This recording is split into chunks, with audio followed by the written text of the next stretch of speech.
সারাদিন আল্লাহর ইবাদতের সাথে সঠিকভাবে রোজা রাখার পরও যদি আমাদের অভ্যাসবশত কোনো কাজে রোজা পূর্ণতা না পায়, তাহলে তা কাম্য নয়। ছোটখাটো অনেক কাজই আমাদের রোজা মাকরু হওয়ার কারণ।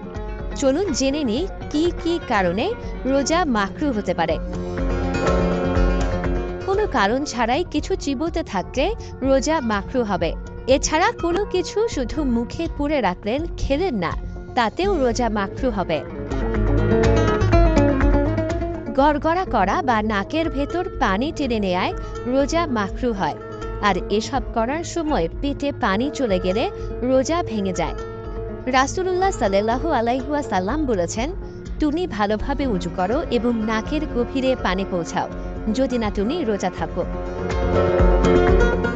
মুখের লালা স্বাভাবিক প্রক্রিয়ায় পেটে গেলে ক্ষতি নেই, তবে ইচ্ছাকৃত দীর্ঘ সময় মুখে থুতু ধরে রেখে পরে গিলে ফেললে রোজা মাকরু হবে।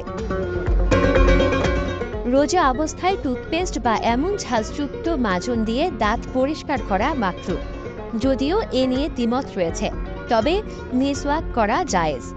আবার দাঁতে গুল ব্যবহার করলে তা রোজা মাকরু হওয়ার কারণ। আর থুতু সহ গুল পেটে চলে গেলে রোজা ভেঙে যায়। স্ত্রীকে চুম্বন করা বা অনুরূপ কোনো স্বামী স্ত্রী সুলভ আচরণ করা মাকরু। সন্দেহযুক্ত সময় অর্থাৎ সুবহে সাদিক পর্যন্ত বিলম্ব করে সেহরি খাওয়া মাকরু।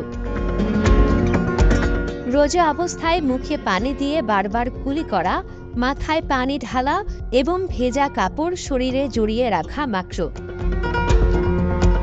সেহরি ও ইফতার ছাড়া ধারাবাহিকভাবে একাধিক দিনে রোজা রাখা মাকরু, অর্থাৎ কোনো কারণ ছাড়াই প্রায় প্রতিদিন সেহরি না করা বা সময় মতো ইফতার না করার অভ্যাস রোজা মাকরু হওয়ার কারণ।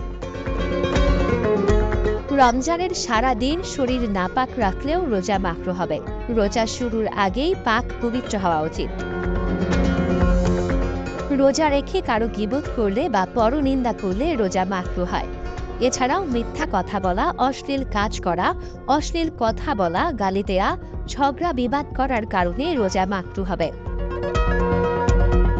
যৌন উদ্দীপক কিছু দেখা বা শোনা, গান, সিনেমা দেখা ও তাতে মজে থাকলে রোজা মাকরু হয়। আমাদের উচিত রোজা সংক্রান্ত নিয়ম কানুন জানা এবং সে অনুযায়ী আমল করা।